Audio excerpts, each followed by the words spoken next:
göz yaşımı, həsrətimi, dərdi bölək. Niyə oğlum gəlmədin? Niyə oğlum gəlmədin?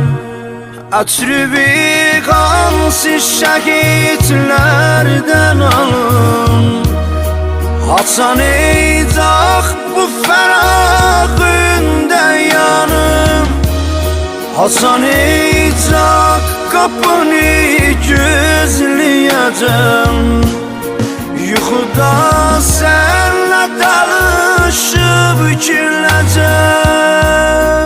Niyə oğlum gəlmədin? Niyə oğlum